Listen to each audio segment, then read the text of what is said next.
Hey, Little Monsters. Hey, group. What's going on, man? Welcome to Little Monsters Movie Podcast. Yeah, that's the movie we're doing right there. Did you do your homework? Re-animator. 1985. He says he doesn't like it. I didn't say I didn't like it. I'll give it a C. Okay. Oh. But Lovecraft. he's a bigger fan than I am. Big Lovecraft fan. I mean, I'm not saying I'm not a fan. It's a good movie. It's a great movie. But even Lovecraft fans aren't always crazy about this movie. I guess. I mean, are you familiar with Lovecraft? I know your brother was. Right. My brother a little bit more than me, but Call yeah. of Cthulhu. I mean, they've made lots of movies based on him. Mostly the guys that made Re-animator have made a lot of movies. Re-animator is from 1985. 1985. God, you know, like 84, 82 to 85. Return of Living Dead was 85 too. So I don't know how we're doing this, but it just came out of our head. We're getting years right in a row here. We did 3 from 87, I think, something like that. Now 2 85. So yeah, we'll see. But, so they did this film.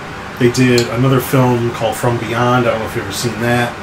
I don't think I've seen that. I've heard of it. But, he's done other. There's been other Lovecraft films. Lots of them. Lots of people try Lovecraft. He's very hard to adapt into a film. This is probably the easiest one. A lot of the horrors that are in his story are unnameable and unspeakable. You can't pronounce the names, and they're always colors that we've never seen before and things like that. So. Cool. It's a little hard, but even really like hardcore Lovecraft fans, this is based on a story called Herbert West Re-animator. Okay. Well, hold on. Sorry. What's that? Before we start, I just want to let everybody know and put it out there before I interrupted them. But well, there's a little thing down here now in the corner. Hit that red box, and you can subscribe to us on YouTube. So it makes it a little bit easier because the more people we got subscribing, it just comes right up, And please remember, if anybody is listening to us on iTunes, please leave us some feedback so we can get higher up on the list. We're doing great. We got a lot of listeners from all over the world, Germany, everything. I think I told you guys this before, but it means a lot to hit that rating, give us stars, give us some feedback. On all our platforms. It'd be nice to go on YouTube, type in Little Monsters, and just movie podcast shows up. There I still you have go. to type the whole damn thing out. But if you go to the website, www.thelittlemonstersmoviepodcast.com, everything's on there. So that's the only place you need to go, and you get on Twitter, Facebook, Google. We'll put pictures of us from around town. Oh, we'll eventually update it up. But celebrity sightings. Yeah, I just wanted to throw that out there because, the more feedback we get, the better things go. And we plan on going nowhere. This is going to grow and grow and grow. So we're so committed. They run out of horror movies. Which ain't ever going to happen. But, anyways, H.P. Lovecraft. I didn't mean to interrupt you. No, it's no problem. But, it's based on the story Herbert West, Re-animator.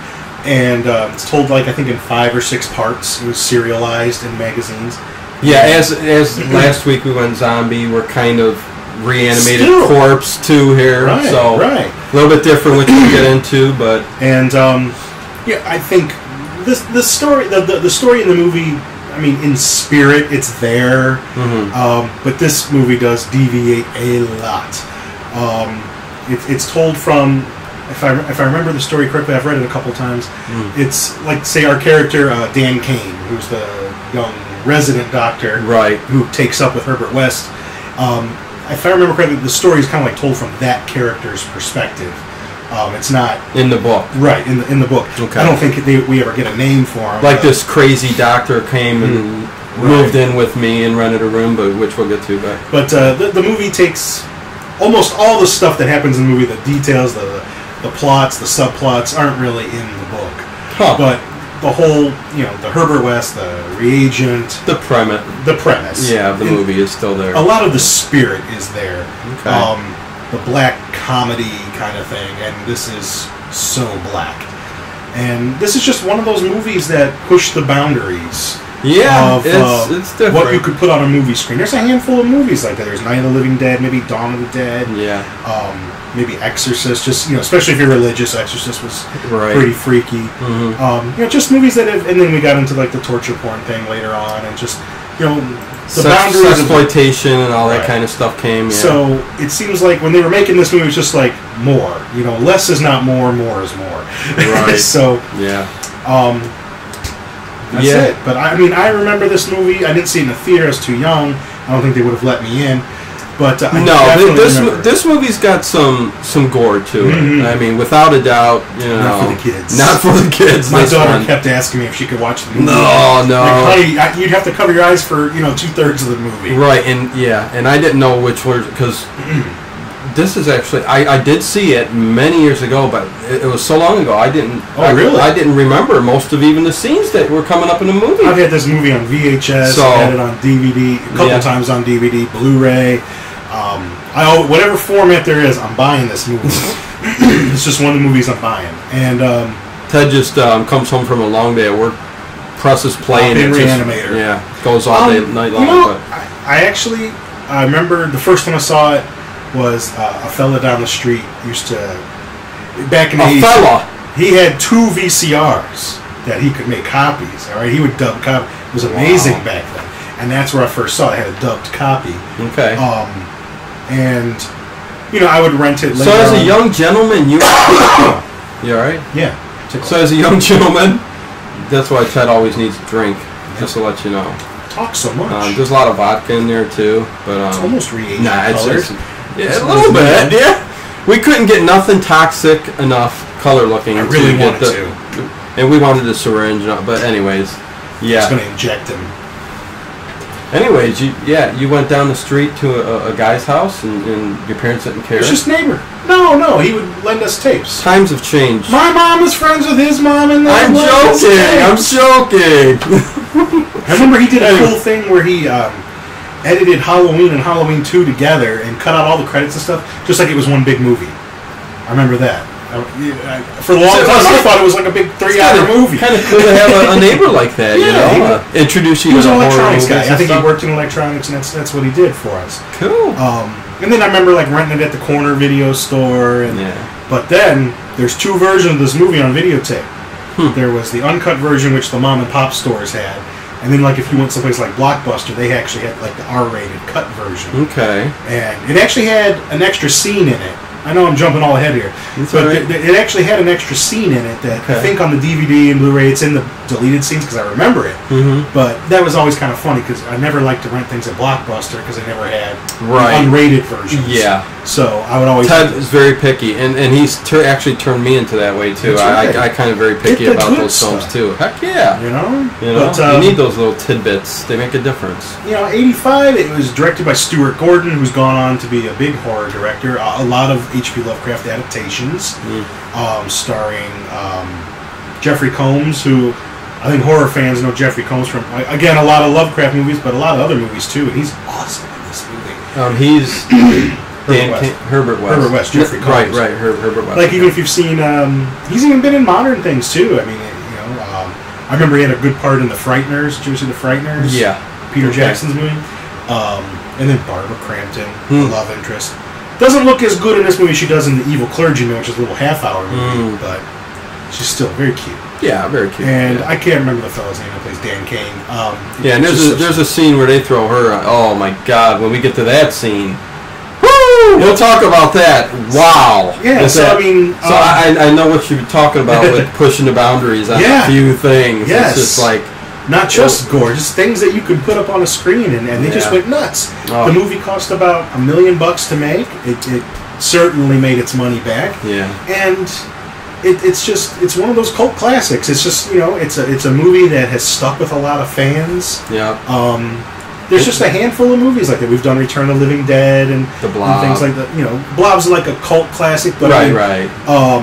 Return of the Living Dead is really highly regarded. Yeah. This movie's highly regarded, I think. Yeah. In the Pantheon. Yeah, we've been doing some of these 80s cult classic type movies. Important. Oh, they are. And I think it's just because of the generation we brought up. I mean, it doesn't take away anything from us not loving. Actually, we're probably bigger fan. Well, I am of the black and white horror movies. What do I keep saying? We need to do some black and white. We will. Well, we're trying to get some of the more popular stuff out there right now. But we're going to dive into some of the older stuff eventually. We like a lot of obscure stuff, and we'll get to them. This is not necessarily indicative of everything we like. No, there's a lot more. When we did Island of Lost Souls, which was just audio, we didn't have video then. Right. That's really indicative of the stuff I really get into. I'm really passionate about. Exactly. But this is definitely a movie. I probably watch it 2-3 times a year. And I say we'll even throw in a new movie here or there that we see, so we'll mix it up. Yep. But anyways, where do we start with the movie? Well, the movie starts off in Switzerland. And we don't really know what's going on, but there's some lady. Dr. Gruber. Hans Gruber's in there. Hans Gruber, he's in there. Excuse me, and he's you hear screams. Yeah. The police come, or security, whatever. They break down the door. And Herbert West has got that needle, that syringe right on the floor, with Dr. Gruber, right? He's on the ground, and they say something like, they're blaming him. Obviously, it looks bad, but then Dr. Gruber gets up, and Herbert West, Jeffrey Combs, is Dr. Gruber, can you hear me? Can you talk to me? And he just starts going nuts. Blood's coming out from the pores. His and eyes. However, they did that with little bladders or squibs or whatever. It was just so awesome. The eyes pop out and blow, and blood just goes everywhere. Yeah. And then I think the lady says something. There's a lady there screaming and says something to Dr. West. You killed him. He's like, no, I didn't. I gave him life. And this is like almost like a Frankenstein kind of story. A little bit, yeah. Even though he's a little bit more evil of sorts. I mean, he reminds me of... He'll go to killing in order to bring them back. He reminds me of Peter Cushing's Dr. Frankenstein, in that it's just the work that is most important. Everything else is like a means to an end. Right. He really thinks he's got something going here. Right. And whatever down and dirty thing you have to do to get that fresh corpse to prove that your theory is correct. And we saw Peter Cushing do that plenty of times in the old Hammer. Even though I hate to say it, Herbert West, his theory really wasn't going nowhere. It wasn't working. But I mean, you know what? He just didn't get it just right. Well, and he did not get it just right. Unfortunately, the one that was the most successful was the disembodied head.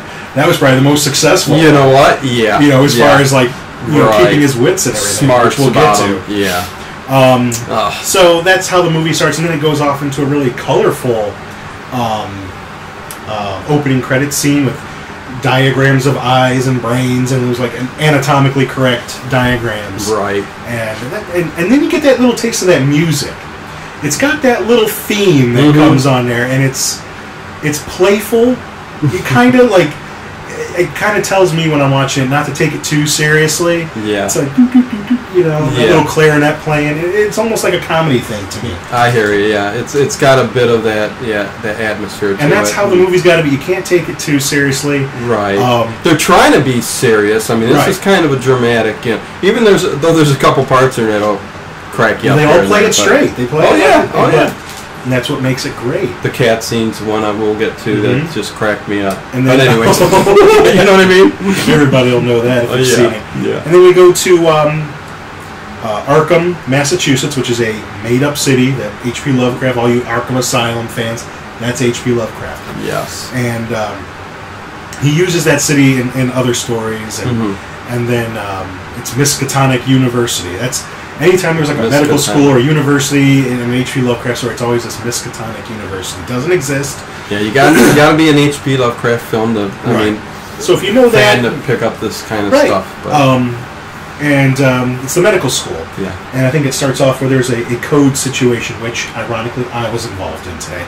I actually did chest compressions on someone today. Oh. That's right. And that's exactly what Dan Kane, resident doctor, young doctor, trained. Well, wait a second. You had to bring somebody. Did you bring him back to life? Was it a cold? Stabilized him and he went to the unit. Intensive care unit. After that, I don't know. So you did your job. I did my job. I mean, he is in the medical field, and we do fool around in our laboratory here, Phone going off. I silenced mine. It happens, people. It's a podcast. We're filming it live. I'm gonna have to ask you to leave the podcast. First time Your that's house, happened. But anyways, cool. Anyways, we'll get. So he's doing the same Dan thing. Kane, yeah. And his training doctor, his doctor in training is telling him, they shock her. It's an elderly lady, I think, and he tells him to give up. It's done. Call it. He did not want to give up. He didn't want to. He's that young doctor. He's ambitious, and we just need a little bit more time, circulate the drugs, and he's doing everything he can. And she tries to take him aside and says a good doctor knows when to call it. Yeah. So, of course, nobody knew that today. Well, we worked on that guy for a long time, but wow, hope he's okay. Wow. I don't even know his name. Hope you're okay. Thing that gets me, well, then he goes and he takes him down to the morgue. Right, which I'm going to tell you something. No, I'm probably going to say the same thing. I'm going to say, well, he's a medical student, and the smell of death and everything else, everything involved around this disgusts him.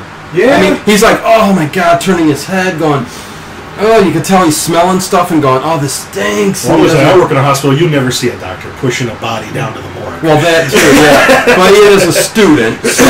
But he's a doctor. He actually has the letters MD after his name. He's just in his residency.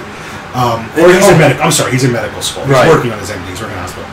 So maybe in medical school it's a different story. I don't know. But, okay. In a hospital setting, they got people who do that. And actually, it's kind of funny how when they're taking it down, the toes hanging out. He's all in front of people. Actually, in the hospital they have a neat thing. It's a gurney. You put the body on there. Yeah. And then there's like a covering that goes over the body. Right.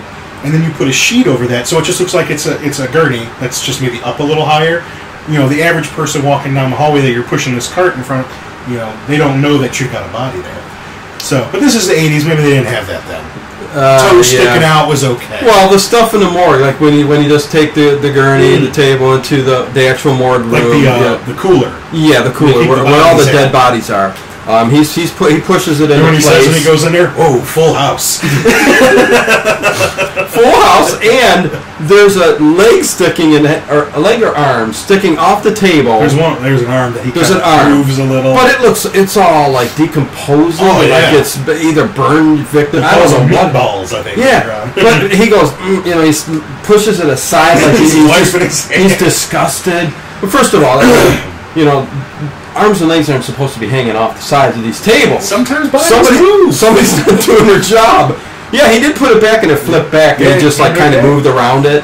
Like we learned in last week's movies, sometimes those bodies pop right back up. You gotta work that rigor mortis out. Depending how long the body's been dead, I mean the body parts maybe did move or something, but yeah. And he notices when he goes in there, a couple of doctors working, I don't know if it's an autopsy, there's a Dr. Hill. He's one of the instructors. Is that the main doctor? That's the evil Dr. Hill. Yeah. And he's responsible for he's responsible for getting the school a lot of grants. Yeah. And so he has the ability to do whatever he wants there. So he's developing this new laser drill, and they show him using that there. Oh, and I got to tell you, this disgusted me. What? I don't know why, but the laser into the skull and then he takes the Q-tip. Oh yeah, puts a Q-tip all the way down to the brain part and just pulls it out. Awesome.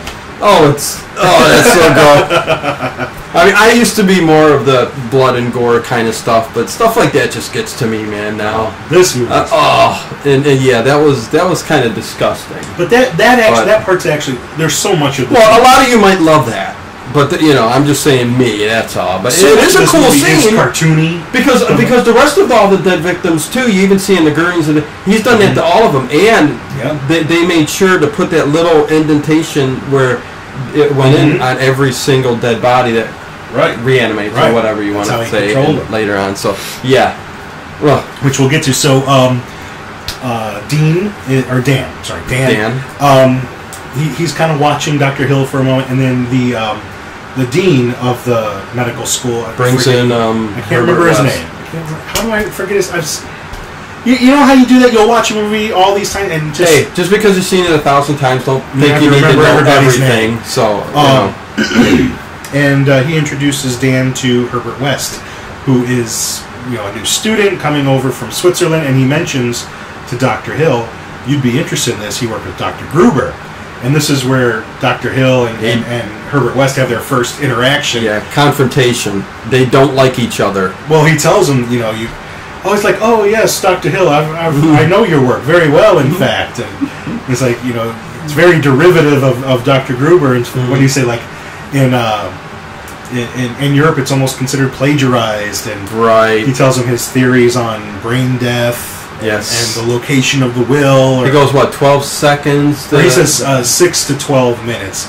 Right, okay. 6 to 12. Well, he said 12, then he said 6. 6 to 12. Yeah. And, you know, because, you know, Dr. Gruber and Herbert West, they've pushed the boundaries of that, as we're going to find. Right. And Herbert West is kind of carrying on the work.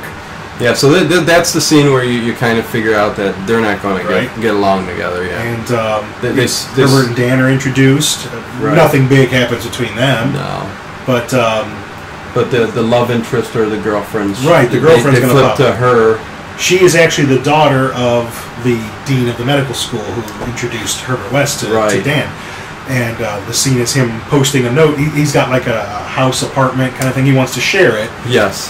Because rent a room, you put it on the board, you know. Yeah, the board. Classic college stuff. Yeah. And, you know, they get together and smoochy.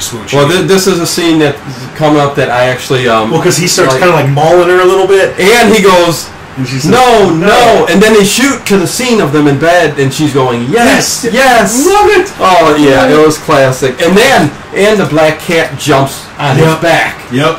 And flips off. Yeah. So that was a funny part, and this is where you see her topless too. So she's cute, right? Oh yeah. Oh, she's beautiful. Yeah. She's still cute. Yeah, dude. Like I said, later on in that scene when they flop her on the table, but Evil Clergyman with her and Jeffrey Combs. It's weird. It don't make a whole lot of sense. Sort of based on H.P. Lovecraft. Some of the best movies I like are like that. Okay. Oh, and you should see how she looks. Just Google From Beyond and see what she wears in that. Oh, she's in that too? Okay. Jeffrey Combs too. Okay. Actually, the same guy who made Re-animator made From Beyond. Okay. And I would say some of the gore in From Beyond is even more hardcore than this. Really? Yeah. Okay. But it's another one that's weird. I'm sure maybe we'll do it at some point. I think you'd probably feel the same way about that one as you do this one. Yeah. But it's cool. It's just effects-wise, it's cool. It's a cool idea. Okay. And, you know, she's getting... I love how, like, right when they're done, I've got to go. She's getting dressed, and you know, because she just a booty call with him, you know. I mean, well, she says, you know, once you get your degree and you're a doctor, I'll marry you, I'll help you, and it's like, all right, until then, whatever. You know, why buy the milk when you can get the cow for free? And this is her. Well, I guess both of them, but whatever. But I mean, also, you know, he should be careful. This is the dean's daughter, right? Yeah. I guess you got to keep up appearances. So she's getting ready to leave, opens the door, and there's Herbert West. Oh. You know, right about to knock, and she really startles him. And he holds up that little card, you know, that Dan posted about sharing the room, yeah. And he kind of comes into place like he's already decided. Oh, yeah. Where do I think he goes straight down to the basement. Yeah, does this building have a basement? I don't even think he checks out the bedroom. No, it's not what he's interested in. He goes straight down to the basement and goes... and you know what? The thing is, it looks like just a plain blah, crappy basement. Right. But he is so amazed, and he goes, "This looks perfect." You know, like this is everything I need. Yes. You know. Yes, this will be perfect. And she's freaking out in the background. You can see it on her face. The look on her face. She don't like him at all. I mean, and this is the first time she's met him, and she's already like, don't. And like she's not coming up. He pulls out a lot of money, though. Well, yeah, what did he say? He's like, "You'll never know I'm here, except on the first of the month." And he pulls out a wad of cash. Yes. Now, I mean, Dan's paying for this place by himself. It's like, you got the money. Yeah, you got the bread. You could stay here. Right. And she's like, "I think you two have a lot to discuss." So she's leaving. I mean, you know. Really? I mean, whatever. You take the money. Yeah, well, what were they going to do? Sit down? I mean, I know why she left. I mean, she didn't want no part to do with this crazy guy, and, you know, what were they going to do? Sit down and have some pizza and pop and talk things over? Maybe. Because Herbert West seems a little... he is, he's cracked. But he gave him a chance to say, I'll give you the room because of the money, so yeah. You know. But he's kind of like that, you know, a lot of those geniuses are sort of like that. They all got those idiosyncrasies, and so they decide Herbert's going to live with Dan. Yeah. And then they pop back to the what? School, like they're in class. School, yeah. Oh, and I love this, how he explained how he just He's explaining it to a bunch of students. Yeah, it's a live anatomy lesson about the brain with a human cadaver. You know, like say someone's donated their body to science. I can't ever imagine doing that with myself. But, no. Like my wife says she could. Like she would think about doing that. Yeah. Okay. I'm just like, nah. But yeah, but I want to be like Viking burned on a boat and sent out. Oh yeah, that's what I want. Simpler. You think my wife will do that for me? Probably not. So yeah, I mean, it's scalpel's he lifts the head up. Scalpel's from because you got to get the skin first, the fascia, and he cuts it and pulls it off, exposing the skull. Yeah, from the behind what the does skull he say? to the. It's like peeling a large orange. Yeah, which is exactly what they would probably say in class. Yes, because it doesn't affect them. I mean, there's people like that. It just doesn't affect. Well, after you've seen it for a while, I mean, I work in a hospital setting. I'm not going to say everything that I do or whatever, but. You do get used to certain things. Right. Get used to sick people, get used to bodies. And, but it doesn't bother me as much as it would bother someone who's never been around it. I mean, I've like me. I'm not around it. I've done it, so. It would bother me, I guess, a little bit. But yeah, I mean, he peels the skin back from the scalp, brings the saw out, goes. He takes the bone saw. Expose the brain. Remember that bone saw.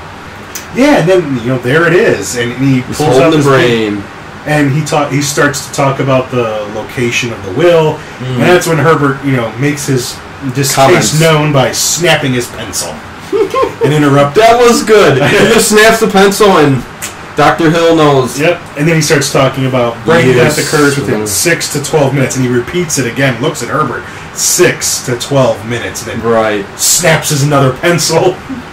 And it's a great scene. Yeah, he dismisses class. They were about to talk about something else, and he's so angry at West. He dismisses class, and he's like, Mr. West, I suggest you get yourself a pen. And I love when he dismisses class. Like Herbert just challenges him right away. Yeah. How can you teach them this? You're closing their minds before they've had a chance. They're here to learn, and I mean. It's like he's the only one who knows about this stuff. Right. No one else knows. But I do like it towards the end when everything starts going down, where Dr. Hill is like, which we'll get to. Right. It's like, I could see what you're saying. So that's kind of cool right there. That that's going to make them kind of like mortal enemies in this movie, and just that challenge. That's one thing you gotta just go and challenge your teacher right in front of all the classmates. Not if you want a good grade. Yeah. And he even says, it'll be a pleasure failing you. Like, it doesn't matter what you do, I'm going to fail you.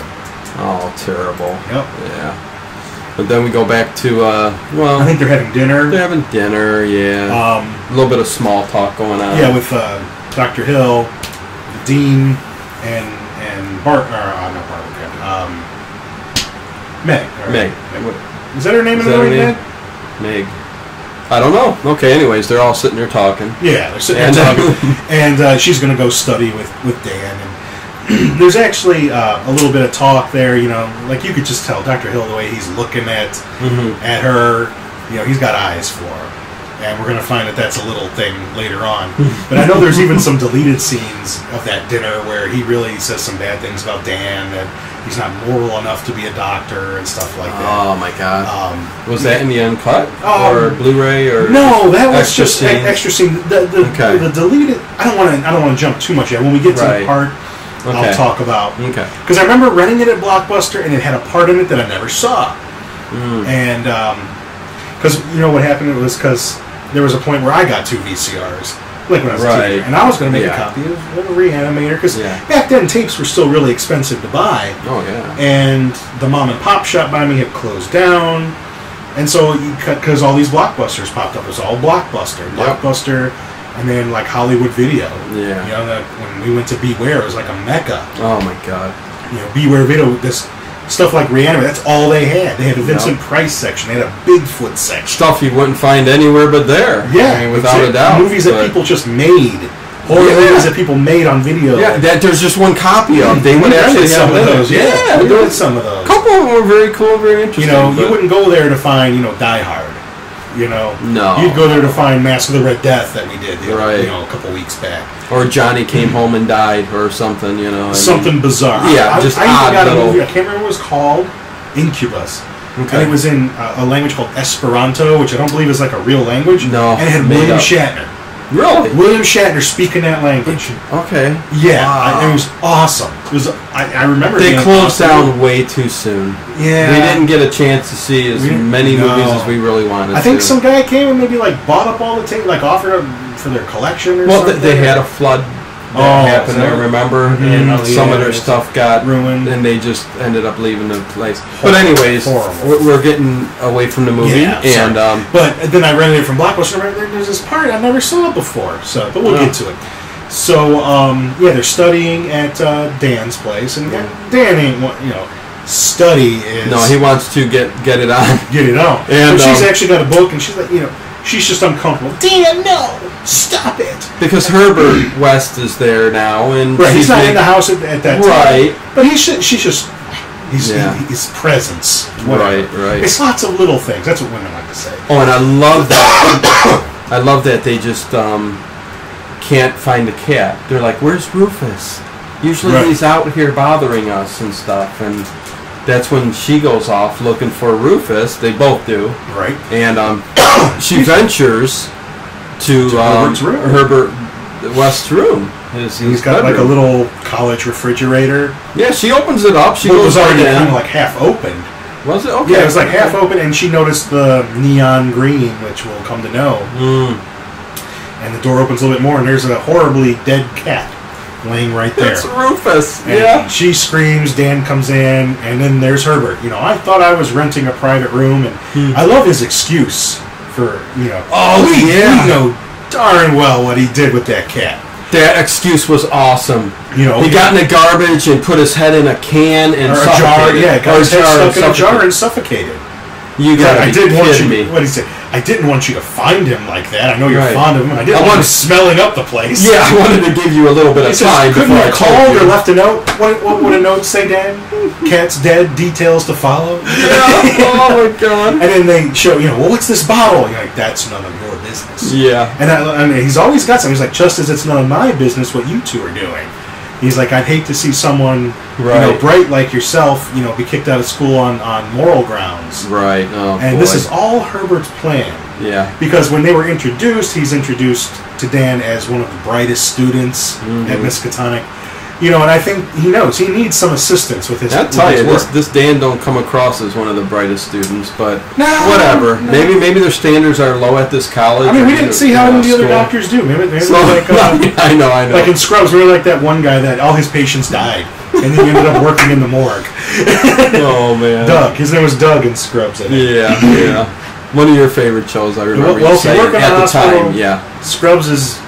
It's a lot like that. Yeah. It really is. Oh. And so Dan's woken up by a horrible screeching scream.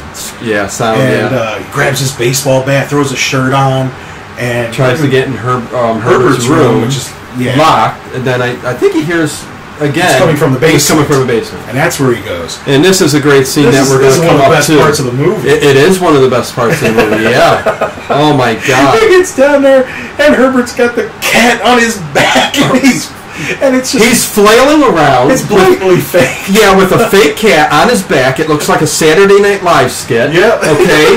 He's flip-flopping around. Dan falls down the stairs. Oh, that's actually a good part of the scene. That's a great fall. Yeah. His own stunt work. Because when he does open up that door, he's tumbling down, and you can tell when he hit this at the bottom, and then it goes down to again.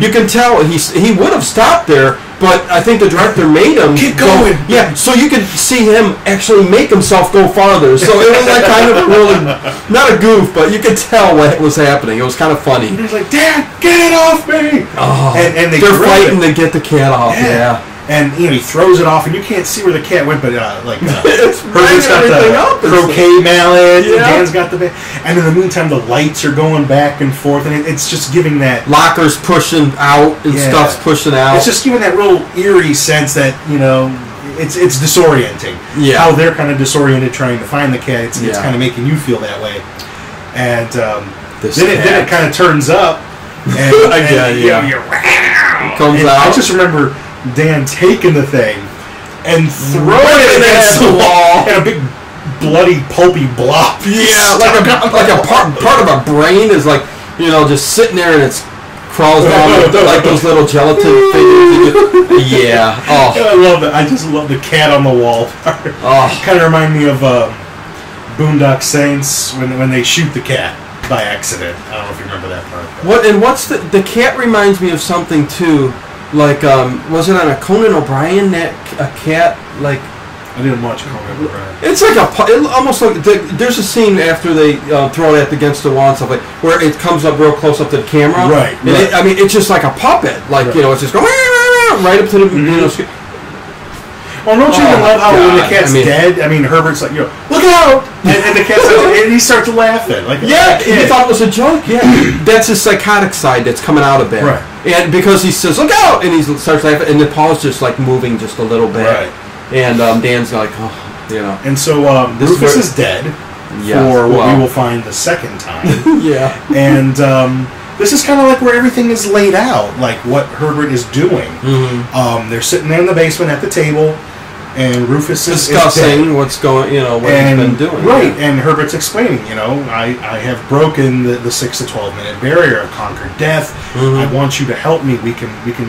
It's every doctor's dream. We can stop death. Yeah. We can stop your death. You'll live lifetimes. Mm-hmm. And Dan just doesn't believe it at first. He's like, you know, you did something to him. You know, he was never dead to begin with. You did something. He's got to prove it to him. So that's what Herbert says. You know, he picks it up and drops. He's like, do you agree? It's dead now. Yeah. And he's like, yeah. And that's where the reagent comes in. The reagent. Which you never learn what's in it, what makes up the reagent. It's just something that he and... It's toxic Mountain Dew. Is it? It's Mountain Dew. It's just Mountain Dew. When they first came out with it, they mixed it with a little bit of nuclear dye, and that's all they needed. He got his hands on some of that. Yeah, it brings him back to life. But something that he and Dr. Gruber worked on, evidently. In Switzerland. Hans Gruber. Herr Gruber. Right, Herr Gruber. So, you know, he takes a little bit of... well, he even says to him, like, you know, now, the cat's not going to be real happy to see you. You know, it's like, you know, its spine's broken, everything. So he takes a little bit of reagent up in a syringe, and I think he uses the same damn syringe on everybody. Everybody's probably catching diseases left and right. Well, good thing it's a dead corpse, you know. And he, you know, it has to go into the back of the skull into the brain, and it takes a few seconds, but the cat becomes reanimated. Yep. And you know, obviously it's writhing in pain, and it's, you know, it's horrible.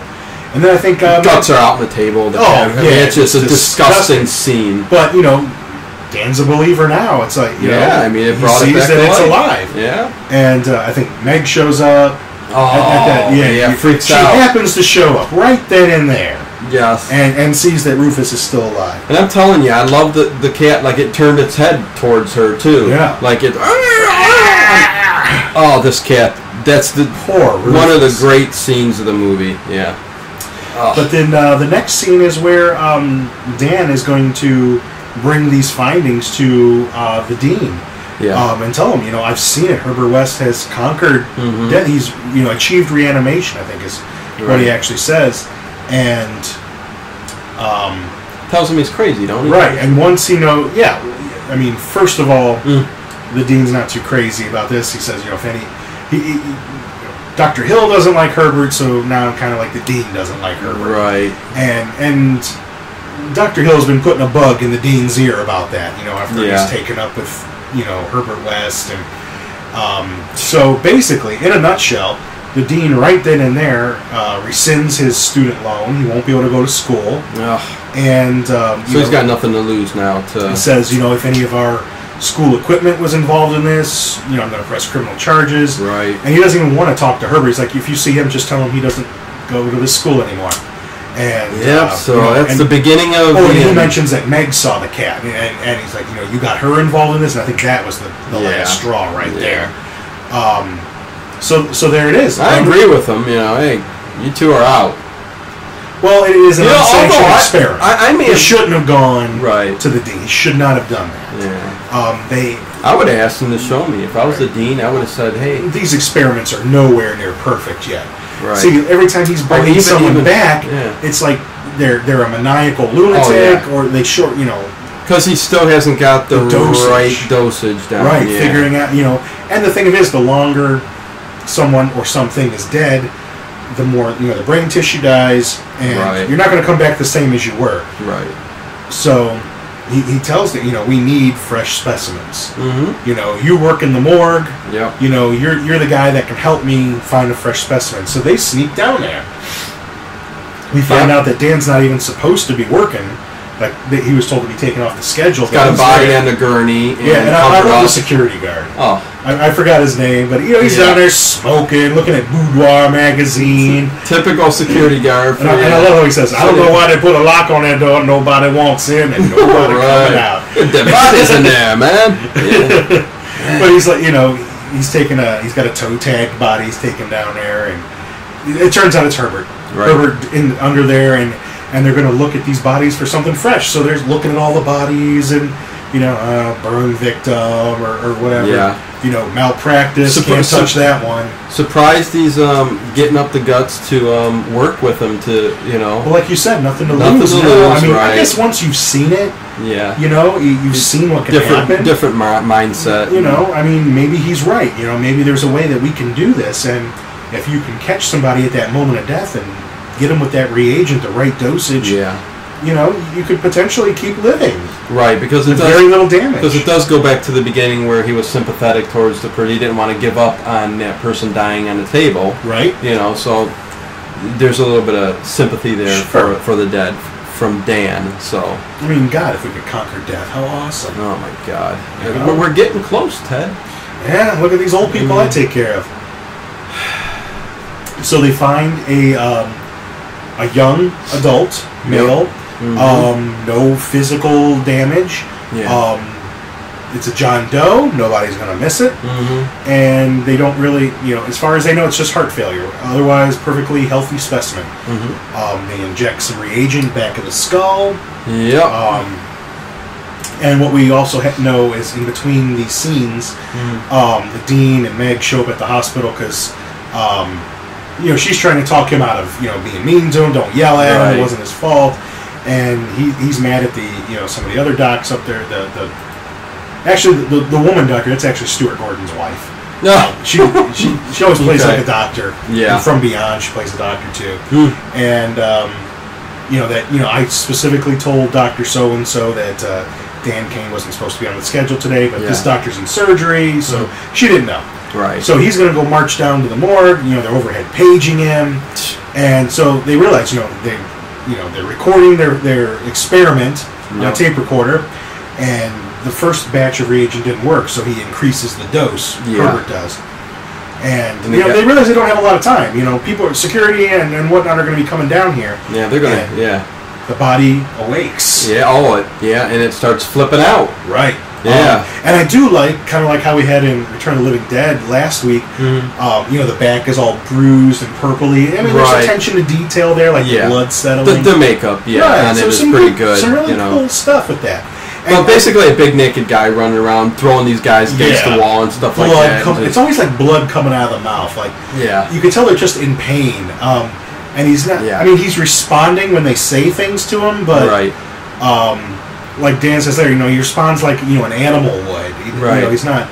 Yeah, he's not thinking coherently. This one did not work very well either. No. And then what happens is the Dean shows up, right? Yeah. I think Dean Halsey. I think that's what I said. Halsey. Yeah, I think that's what it is. And he comes in there. The reanimated guy corpse kills him. Yeah, just basically bursts down the freezer door. Yep.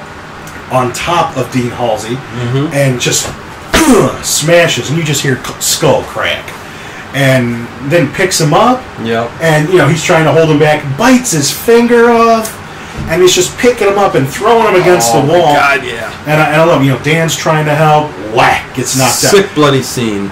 And who comes to the rescue? And Herbert West.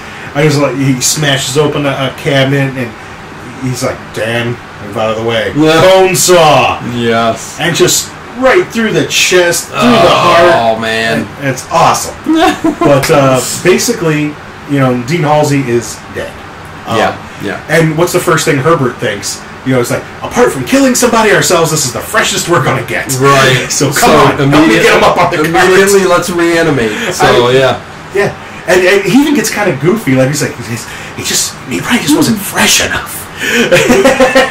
like a psychotic Frankenstein, Yeah, you know, that's with exactly Dr. Frankenstein. it. You know, That's he's exactly going it. crazy because he wants to get it perfect and bring the fresh. And now he's got the freshest corpse there is. So He said, you know, apart from killing one Let's ourselves, this is the freshest we're going to get. in this one, you know, he does seem a little bit more. Right, so they administer the reagent to him, know. and I love Herbert. He's just like, you know, Dean Halsey, welcome back from the dead. You know, you did me the favor once of letting me into your school. I've given you life again.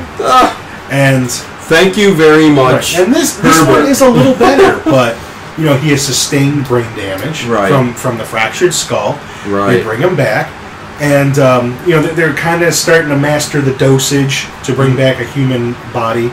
Yeah, you can tell that it's, I mean, the fresher the better, but also the dosage and stuff. So yeah, right. So very quickly during this movie, they're starting because more bodies are available, fresh bodies because people are dying. So you know, he's able to get fresher bodies and get things going and so quicker. So yeah. So and then basically, you know, after they bring him back, you know, he just, you know, like, you know, it's a big shock. Yeah. And he kind of just goes and hides in a corner, you know. Right. You know, more scared than anything, you know. And, you know, Meg's, you know, they go back to Meg. She's going to go look for him. And I love how she's sitting on a chair next to a lady that looks like she has no chin. Oh, my God. It's someone who's all wrapped up. And it looks like they have no chin. And she's going to go down. Very odd. Yeah, no lower jaw. Right, that doctor who's kind of keeping an eye on her gets called away, and so she's just going to sneak down to the morgue and try to get, you know, intervene on behalf of Dan. Mm-hmm. So she gets down there, that security guard gets down in there, and, you know, again, Herbert's got the story ready. You know? Yeah, he explains it all. He came down here. Now, when he does wake up, when Dean Halsey does wake up, I mean, he's pretty violent at first. You know, he's grabbing those guys by the throat, throws them down. He sees Meg. She comes in, Daddy! And he kind of goes off, hides in a corner, like I said before. Like he's kind of thinking. Yeah, he's got the memories there and a little bit there. You know, he's gonna, especially with where his daughter is concerned. You know, he remembers that. Yeah. And what does Herbert say? Something like, you know, he came down here, he was, you know, spewing, you know, craziness. He took the bones. He's like, he took that thing. And that. Right. You know? He's blaming it all on him. Right, so that gets them off the hook, but they're still going to be kind of questioned. Well, yeah, because they're wondering why is Dean Halsey acting the way he's acting. Right, and he basically, you know, he's like a raving lunatic. You know, it's just, you know, blood coming out of his mouth, and until what's the doctor's name? Dr. Hill.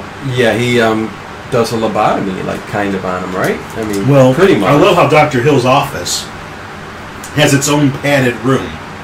That he can, you know, with a one-way mirror, that he can watch whatever patient he wants. Well, he's like one of those, like the asylums back in the 20s, 30s. I mean, they had padded rooms. The doctors did whatever they wanted. Right. Did the lobotomy. I mean, I know the medical field was different back then. Sure. But I think a lot of them experimented just to see. I wonder if any doctors like that do have like a little room in their office where they can observe somebody. Oh, I'm sure. I'm sure. So yeah, they go to Dr. Hill's office, and you know, Dean Halsey's in there in a straight jacket, looking crazy, looking like a zombie. Into the wall. Yeah, I mean, looking like basically a zombie. For, you know, he is basically. You know, he's alive, but yeah. And we come to find that Dr. Hill wants to, you know, he feels like he needs to do some kind of experimental brain surgery with the laser drill, and you know, and Meg doesn't really want to hear all the details. But and he's looking at her all pervert-like, you know. Yeah. He's into her. You know, I want to be someone you can come to for anything, or when you're lonely. Or, I mean, like she gives. I can't blame him. All right, no, I'm doing the same thing. But he's a giant, like skeleton, like Grim Reaper looking kind of dude in the face. Well, he's like old enough to be your dad. It's, you know, not what she's looking at. But, you know, he's sitting at his desk with his model of the skull. I'm going to drill a hole here, and she doesn't really want that. Right. To happen, so I mean, she gives the consent and leaves, and then you know, I like how he's got to have like a couple of really big black orderlies come in to tackle him and then take him down, so that he can do his procedure on him. Yeah. And then he's just walking around. But basically little like do we know, you know, he's got some other plans here. You know, I mean, it's nice to get the dean out of the way, and then it's just, you know, him and Meg. Right. So, and so this thing's going to be a big lobotomizing event.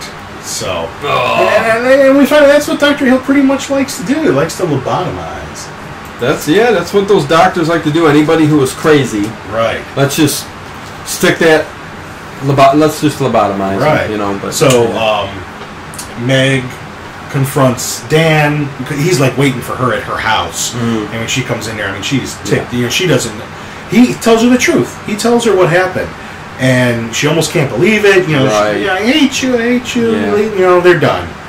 And pretty much. Then this is actually where I remember the deleted scene when I rented this tape at Blockbuster. Okay. He goes back to their house, Herbert's house, and he catches Herbert actually injecting himself intravenously with reagent, a watered down kind of version of it, just to keep him awake. Like we find out like he doesn't sleep. Really? It's just to keep him awake. I remember watching it on Blockbuster. I have it on a videotape somewhere, I think. It's a deleted scene on the DVD and Blu-ray, but I guess because they cut so much stuff out of the Blockbuster one, they put a deleted scene in there, maybe to make up for it. Because I remember watching, because I had seen the movie a few times before that, and I remember watching it, I don't remember this part. I could see the reasoning by taking it out. But I don't like that. I don't like that scene in there, because it just doesn't make sense that he would shoot himself up with that. Well, that's why they deleted it. That's why it's a deleted scene. Yeah, I don't like that was in there. So, I mean, when I was younger, it's kind of like, oh yeah, it's a part, never saw this before. But looking back at it now, understanding how movies are put together, that was better left out. Exactly. So, Herbert's downstairs. So in the basement. Yeah. So how this is deleted now is Dan's not at the house. Right. When you watch that deleted scene, he's there. Or was there. And Herbert's there, he's doing a little bit of work, and who shows up, man? Dr. Hill. Yep. Shows up at the house, and what doesn't he say? I want your discovery. Yes, nice laboratory. He sees like the microscope. Oh, Mr. West, I recognize this. And he's looking through and doesn't he take a little bit of the reagent and he puts it on the... He's still working on the dead cat tissue. Yeah. And shows him how it'll work. Right. So while they're doing that, the way that the movie actually goes is Dan and Meg, they're going to go, and basically she wants to get her dad out of there. I mean, she's looking, she's afraid of what's going on. Mm-hmm. They go into the padded cell, which is kind of dangerous to do, but he won't hurt her, but he sees the mark up there and realizes that he's been lobotomized. Right. Dan checked, was like, he did a lobotomy on him. Yeah. He didn't do anything to help him. Yeah. So back in the cellar at Dan and Herbert's place, he blatantly just tells him, I'm going to take your work, and I'm going to get famous off of it. No, this guy's got some balls. Yeah, Herbert gives him the book. Yeah. But I mean, it's not willingly. It's I love it. He knocks him out. And you could see the whole time that he's going on putting a plan together. I'm alternative. Go grab a blunt object. Yes, and I'm going to hit you with it. What does he get? He gets a coal shovel, I think. Right. And perfect thing to hit someone over the head with. I just love it. One time, just a coal shovel. Wham! Home run. And then not only that though, one of my favorite parts of the movie is he takes it. They don't show it actually going not the first blow. Yeah. But then after after he hits him, it's bedded in his throat. And he just takes it and off goes that. Yes. He's chopping it. He chops it, and he just wiggles it and plops it off. There's just so much blood and just the meat that's hanging off the head when he picks it up. Yeah, he grabs it by the hair, and carrying it around. And he takes the cat, just throws it. Yes. Puts it in the little dish pan, surgical pan. Yeah, cake pan. And it won't stay up. So he takes one of those spikes that used to use to put memos on. Yeah, memos. Yeah. Puts that in there. This will hold it up. And I love what he says. He's like, parts. I've never tried to reanimate parts. Yes. That was And actually, unfortunately, in this movie, this is his downfall. The fact that he did this causes all the bad things that happen to him by the end of the movie. Right. If he had just left him dead. Yeah. So. But he wanted to reanimate a head. So, there's a lesson to be learned there, guys. If you kill somebody, don't reanimate the head. Yeah, and body at the same time. Right. Don't do that. I mean, if you do the head, that's fine. Just don't include the body because I don't know. Somehow the head and the body get connected there. Well, he reanimates somebody. in the heart. He puts some reagent in the heart. But I mean, the heart's not pumping anymore. I don't know how that. But how his thought? I mean, because the head comes back to life. Okay. Right. And the body comes back to life, but and I love when the head's in that thing. Oh, and he's tapping him with the pencil. Yeah, he's just dick waiting for him to wake up, you know, and his eyes open up in the pan, and he's just looking at him, and And I guess his theory is sort of proved right. Dr. Hill doesn't have any brain damage, so when he is reanimated, all his thoughts and memories are intact. Yeah, he goes, West, you bastard. So he seemed kind of totally with it. Yes. To a point, you know, so, yeah, and what happens is in the background, as this is all happening, the body starts raising up, and he's keeping it secret, you know, as he's doing it. You can see his eyes moving. It's a very cool scene. Right. And takes him and just cracks his head. And the headless body, boom, Herbert West is knocked out. Pretty much Dr. Hill pretty much stays in that pan. The rest of the movie, the body's just carrying him around. Yeah, and I'd like to know how he got back to the school. The body carried him, I don't know. The body carried the head in the pan all the way back to the school. I guess. Every movie's got to have a little bit of a flaw. It's fun. Fun. And, you know, and like you said, the music at the beginning. Let's take this with a little grain of salt. You know, I mean, that's how it was, and because you know, I think we're downplaying the blood in this movie. I think. Big time. Yeah, there's just buckets of it. There's lots of blood, lots of gore, lots of like we said, let's keep this adult. You know, no kids allowed to watch this movie, but. Herbert gets knocked out. We go back to Dr. Hill's office. You know, we know that her dad has had a lobotomy. Yep. Dan's just going through some files. Maybe he can find a clue to something. That's where he comes across Meg's file. Dr. Carl Hill has a file on Meg. Right. Pictures, newspaper clippings, I think a little bit of her hair ribbons. Like he's been obsessed about her since she was like a child. Yeah, a stalker, serial killer. You know, just waiting for his chance. Yeah. Obsessed. And she goes in there, you know, to see her daddy again while he's looking through these files. And like I said, there's blood on the padded wall. Oh, I know. His shirt's yellowish. You know, it's just a sick scene. But I mean, he's almost like, I kind of take it like he just doesn't want her to see him like that. Right. he almost seems embarrassed. Right. Yeah. You know, he doesn't look his best. Apologize about Ted's little. But you need to bring saline solution too here. Just you know what? When just moisten it all up. I spend all day like in the hospital. It's all stuffy, and you know. I need to get a humidifier for you. You know what you do? You'll walk into one room. A vaporizer. So I'm going off topic here. You'll walk into somebody's room and they've got their, you know, they give them a little bit of control with the temperature. Yeah. It's nice and cool. You go in another one, they're freeze babies, and you're going in and out of these rooms all day. Yeah. Until I get home and really like clean out, back into my environment. Yeah. So I'm a little. So forgive me. I'm a little nasally. I'm sorry. That's all right. I was just. But I will have a thing of saline solution out here. Right. But anyways, go ahead. The big teapot. Let's do the big teapot. Yeah. You know what? Yeah, I'll have a little steaming over here. We'll do it right here on the show. Why not? So Herbert wakes up from being unconscious, and my work. Look at everything. It's all just destroyed. At that moment, Dan shows up and. He's like, he took my notes, my reagent. He's like, oh, except for the little bit I got upstairs. Thank God for that. Right. Oh, yeah. So he's going to use that for his plan. Mm-hmm. And, they know they've got to go after Dr. Hill. Yep. And I love how they show him back at the school. The body sets his head down in the office. And I know, it's awesome. I mean, I guess I kept wondering why the body has to keep re-injecting the head with reagent. Right. I don't know, like maybe because everything's not connected, maybe the head will die sooner, so maybe he has to keep getting the injections to stay alive. Yeah, I mean, I don't think they actually explained it. But I thought it was kind of like a one and done deal, but this isn't a whole body. And doesn't he get, he does actually go and get blood. Yeah, and puts it in the what doctor's got like blood in the fridge? He's got like a little fridge, he's got some units of packed red blood cells in there. And the body, which is clanking around. Like in Seinfeld, we have those Tupperware containers of his blood.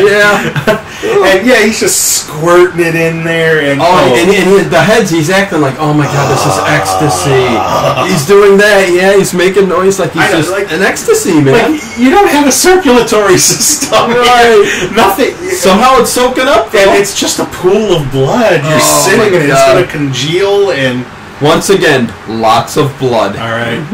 Lots. Yes. And I love anytime the body has to walk, it's always boom, stuff. It's got no head. I mean, but it does get to where it's got to go. Picks the head up after he just gave it all that blood. Yeah. Let's go look at Dean Halsey in there. Oh, and this is reminiscent of, is it Day of the Dead?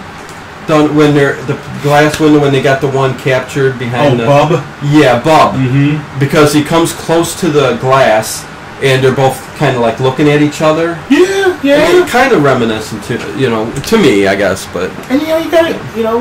Those Romero movies, they were good. I mean, you got to realize before Land of the Dead, which came a long time after Day of the Dead. That was like the horror movie trilogy. Yes. How many trilogies are there in horror movies that, there's some now, because, but that was the holy trilogy of horror movies. Yeah.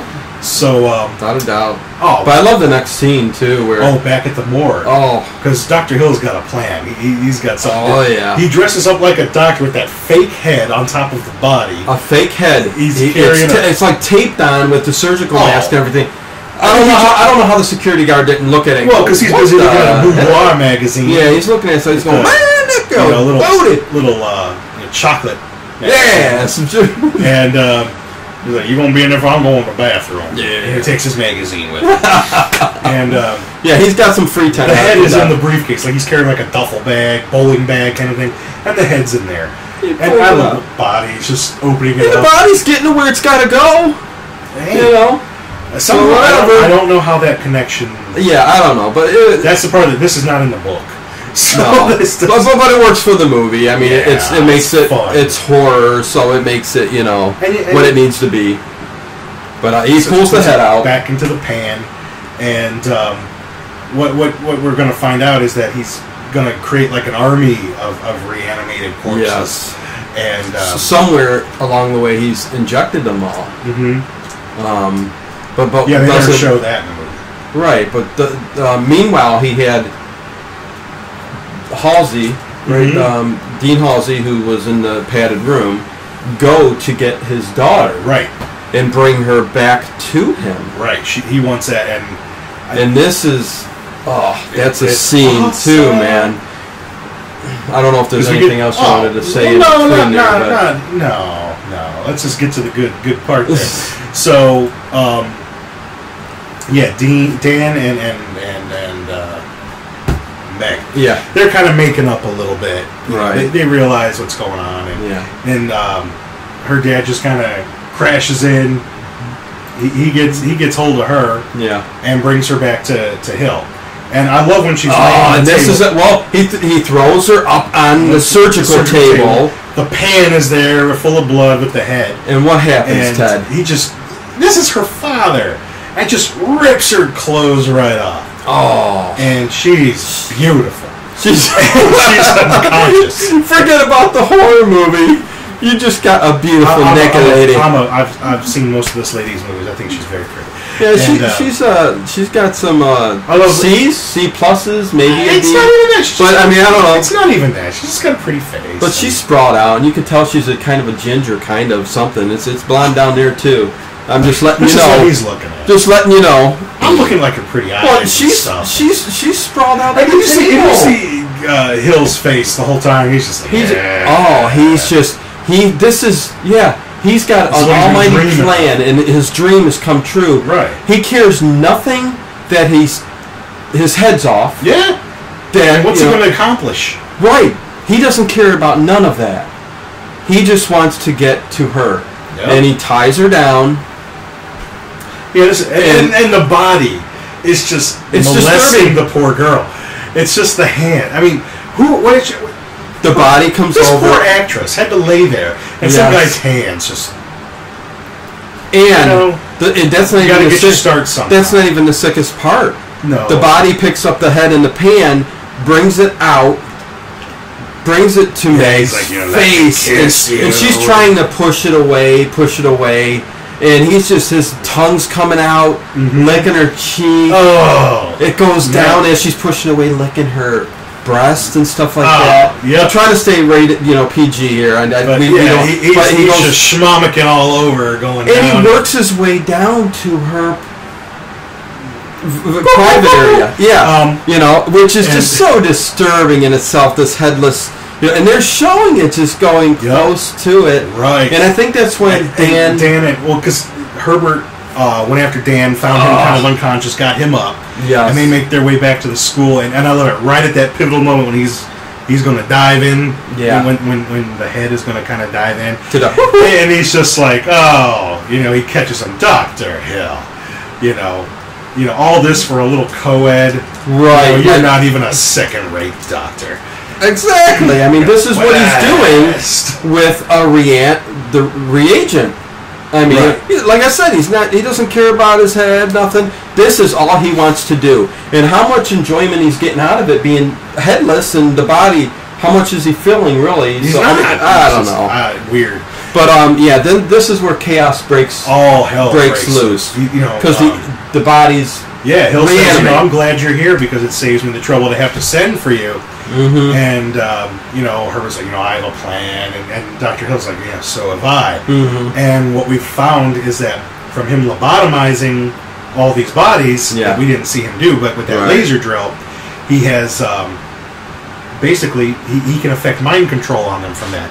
He can make them do what he wants. So all those bodies that were in the morgue all just pop up. Yes. And it's just a huge fight because when these reanimated people, they're strong. They're stronger than regular people. Yeah. And some of the makeup's real good. Like there's one that's like all chewed up. Yeah. The makeup's really good on that one. Very, very gory, very bloody. And I keep pointing that out. But, Dan's fighting, getting his butt whooped. Yeah. He manages to get a shirt on Meg, and the other bodies. It's a shame that he did, but Oh, that's all right. You get to see the face. That's cool. I'm trying to be a gentleman in case she's watching. And they pick up Wes, put him on the table, and he's going to lobotomize him. They got that drill out there, or the laser. Laser, yes. And this is where I think she and her father kind of she gets to him. It's like Dad, stop, and that's where he goes and stops the Dr. Hill's body from the using the laser drill. I keep screwing that up. It's laser drill. Yeah. But so Herbert is saved. For now, and the scene's just going on. They're flinging the tables around, really, trying to keep them away and stuff like that. Security guard comes back, sees what's going on. And they don't pick the most beautiful people to be these bodies. Oh no! I mean, there's some real ugly chubbies, like old ladies, and I don't know where they found these people. Oh yeah. But I mean, the chaos ensues. Dean Halsey picks up Dr. Hill's head and just destroys it, and which kind of just screws up how this comes back in the next movie. Because they made 2 sequels to Re-animator. Right. I'm not really a fan of either of them. I've watched them all. There's some things about Bride of Re-animator that I like, but really, the way that this movie ends, it doesn't explain, and I guess I'll get to that in a second. Okay. But he squashes it, again, just throws it, splat, on the wall.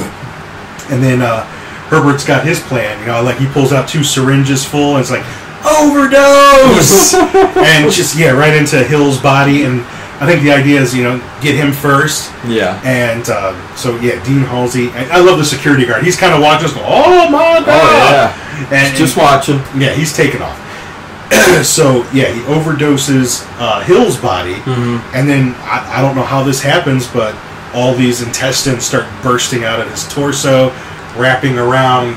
Very odd, Yeah, and I think these were, cow intestines or something. I think they use real intestines. Oh man! Even in Day of the Dead, we were talking about it for a moment. Yeah. The part where the one military guy where they rip him apart. I don't know if you remember. Oh yeah. Those are real cow organs. Right. And what I remember... He falls from the ceiling down to the ground, and they all start tearing him apart. And I remember them saying that, like, you know, they were done shooting for, like, a weekend or something like that, and the refrigeration went out.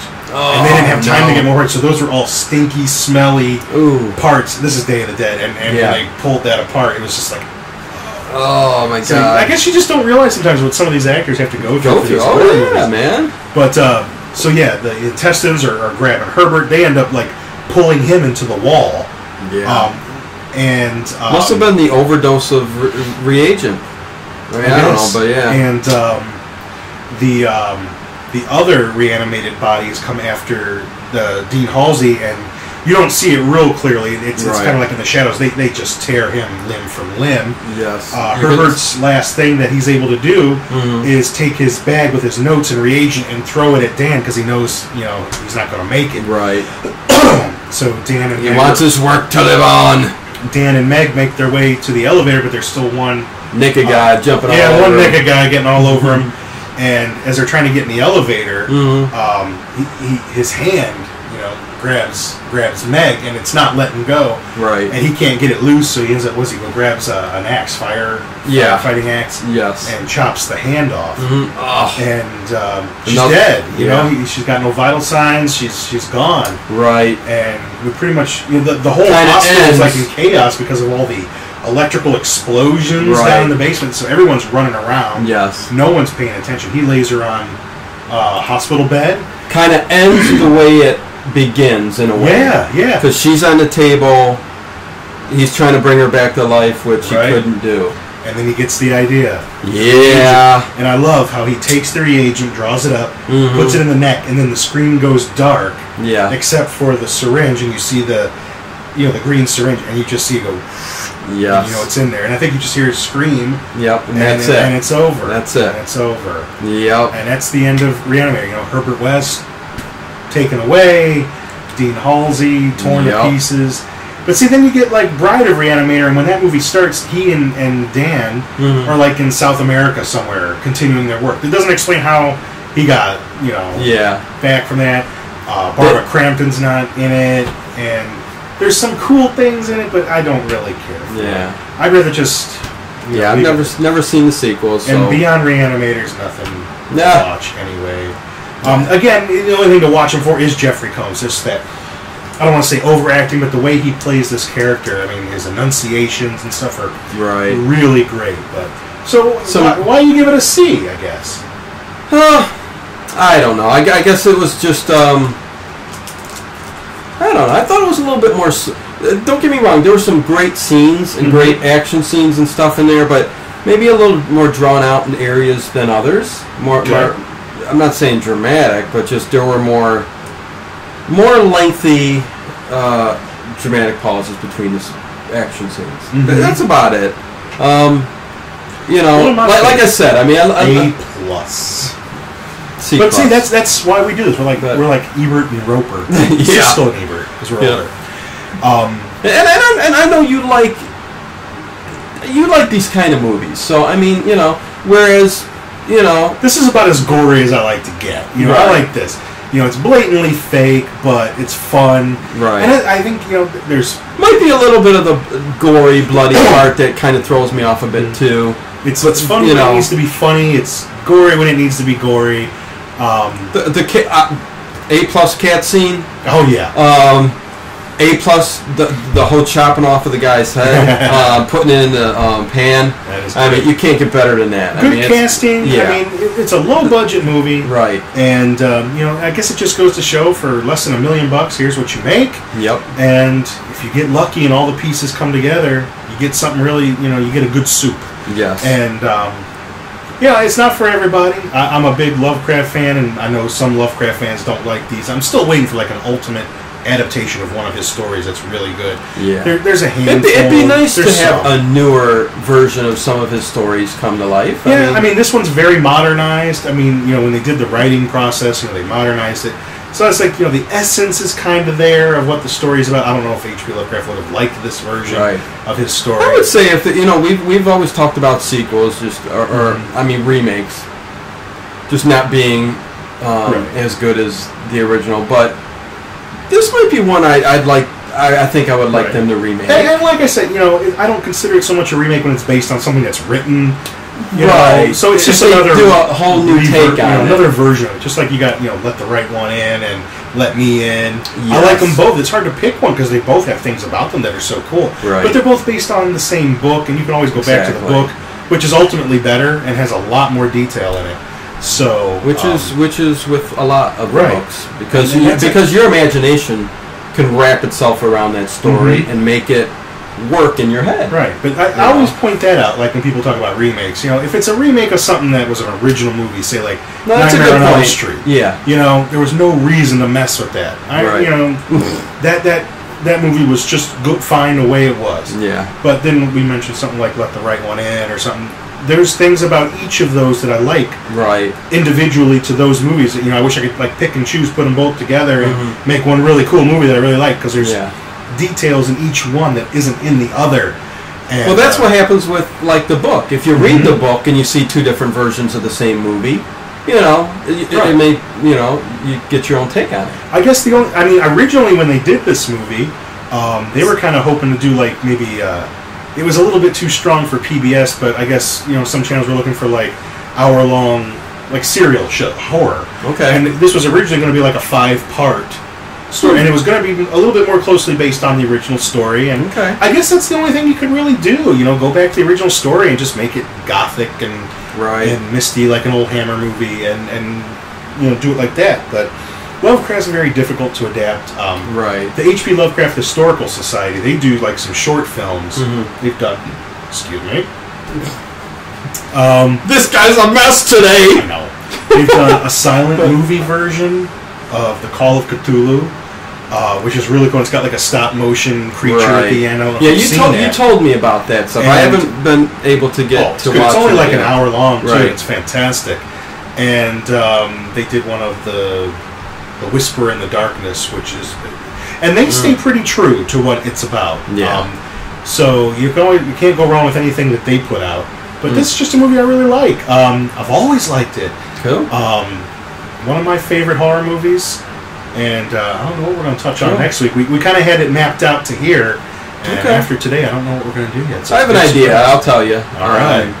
So we'll see. But did you see this? The previews on AMC of Fear the Walking Dead yet? I know it's coming out. I know you got to catch up on The Walking Dead, but someday. Oh my God, Ted! Fear the Walking Dead. The newest preview that just came out. Zombies walking around. Well, it's somewhat of a prequel to The Walking Dead, like what happened right as it broke out and everything. But the preview just showed the guy's just running through the streets and out through the building and down the street. That scene alone, that preview, man, I cannot wait. You're a big fan of it. Holy Moses! I just don't know if I can watch zombies week after week after week. Ted, and I know it's about more than that. Oh, the characters, no. I will. I'll watch. There's seasons where you don't get much of the zombies. And because it's character driven, right? And how that's the thing that people got to get out of their head, I think, a little bit is zombie. Oh my God! Like even my wife says, zombie horror movie. Oh, I don't like that. It's not about that. Right. I figure it's about the breakdown of society. Exactly. And a small group of people together. Yes. What you have to go through to survive. Right. I will eventually watch it. I'm bad with TV shows. I'm bad. No. It takes him a while. 6 years from now, he'll go, I just finished every season. It was the best thing ever. I've done it with Lost. I've done it with Game of Thrones. And then when I'm in it, it's like I binge watch. Right. Which is fine. Which is good. I got through 4 seasons of Game of Thrones in 2 weeks. So cool. And then I'm busy. I'm a dad. I work. I got a wife. And it's hard for me to squeeze in TV. Yeah. So. But I will. Okay. Well, yeah. Well, there's another one in the books, man. Yeah, I hope you guys like this movie. Yeah. And we'll. I think we're gonna stay on schedule. We were a couple days late this week. Sorry. Yep. Stuff came up. So. But we'll be back Monday. Yep. Monday night. And it was his fault. Anyways, I was ready to go. Hey, that's all right. No, life happens. Gave you time to catch up on the other ones if you haven't seen them. That's right. Hey, go back and check them out, man. And if you haven't seen those movies, watch those movies. Listen to our thoughts on them. Like you said, I wish we could have got the video rolling at the very first show, but we just didn't. But we only did a few. We did. Was it 3? Might have been 3, 4. I don't know, Lost Souls. We did a couple of Hammer movies. Yeah. What about Dracula, Bride of Dracula? And maybe the Mantan Moreland movies. I don't know if we were on video for that. Right, I think that was the last one, and then we went to video. So watch those Mantan Moreland movies. Oh, heck yeah. but man, go back and please give us some feedback on iTunes, if you would. And feel free to comment on the YouTube videos, too, if you're watching it. Mm-hmm. We want to hear from you guys, so let us know, man, and go to our main site. So, anyways, that's it for this week, man. And next week we'll have another good one for you. So, group. Yep, peace out.